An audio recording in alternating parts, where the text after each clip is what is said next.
फैगौ 9 एप्रिलाव जानो गोनां आसाम बिधानसभा बिसायख'थिखौ नोजोर लाखिनानै बिपिएफ दोलोखौ मदद होनो थाखाय दिसपुर सल' मेथाइखौ फोसावनानै होबाय। 3 नं क'क्राझार आसाम बिधानसभा बियाबनि बिजाथि शिउली महिलारिया फोसावनानै होबाय डिजिटेल बड' निउज पर्टेलनि गेजेरजों दिसपुर सल' मेथाइखौ।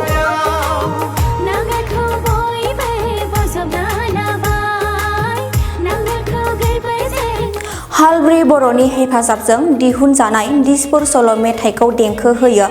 जयपुल पुर्णिमा बिबुंसार कर'नामय आरो लिरिक्स एन्ड टनखौ होयो फुंखा महिलारिया।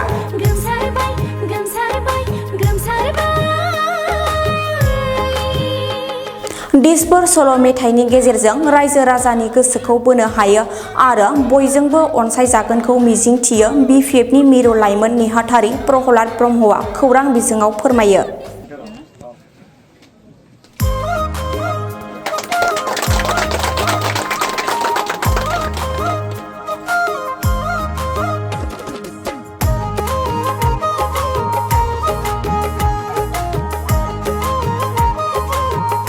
दिनै खुब गोजोनथाव बाथ्रा दिनै शिउली महिलारि मेडामखौ जोङो क'क्राझारनि बिजाथि हिसाबै मोनबाय आरो बे मेडाम बिजाथि मोननायनि दिनै देरहासारनाया रोखा जाबाय जों बेखौ बुंनो हायो आरो बिनिनो जोङो टिम सं दिनै रिलिज खालामदों दिसपुर सल' बे दिसपुर सल' जात्रा दिनै हाग्रामा महिलारि सारा आराम्भ खालामदों थांनाय 25 तारिखनिफ्राय बेखौ जों आराम्भ खालामदों फेब्रुवारि मासनि आरो बे फेज 2 जोबनानै थांबाय इउथ्सफोरनि लिडारशिपआव मोनसे आरो हाग्रामा सारनि लिडारशिपआव मोनसे आरो दिनै जोङो केन्डिडेटफोरनि केम्पेइन खालामगासिनो दं गाबोन जोङो नमिनेसन गथायगोन दा बेवहाय नैबे मेथाइनि गेजेरजों जों आसा खालामदों जोंनि रायजो राजाफ्रा बे देंखोनि गेजेरजों मोनसे गावखौनो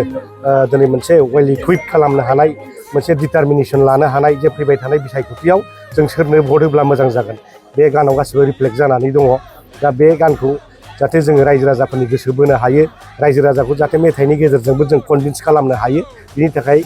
बे उसिलायै दिनै बे मेथाइखौ बेखेवनाय जाबाय आसा खालामदों बयजोंबो अनसायजागोन बिपिएफ मोजां मोनग्रा रायजो राजाफोरजों अनसायजागोन लोगोसे साधारन रायजो राजा जोंनि भटार रायजोफ्रा बयबो मोजाङै खोनासंगोन आरो बजबनानै लागोन आरो बेनो जोंनि जे मोनफ्रोमबो थाखोनि रायजो राजाफोरनि बिखा बिख्लोआव हाबहैनाय मोनसे देंखो बे जागोन आं मिजिंथिदों। फोसावदिंनाय हाबाफारि दासान्दि माबोरै सोलिगासिनो? तीव्र गतियै सोलिदों एखेबारे हाइ भल्टेज दिनैहाय माने प्रचार अभियाना सोलिगासिनो दङ दा जोङो ओरैबायदि खालामदों माने दिनै 100नि स्पिडआ बारबाय आरोखि हाइ भल्टेज मोनसे जेनाखि माबा जादों केम्पेइन जागासिनो दङ आरो 440 जागोन बे समाव आरो ट्रेक्टरा गासिबो फिउस जाजोबलांगोन आरोखि।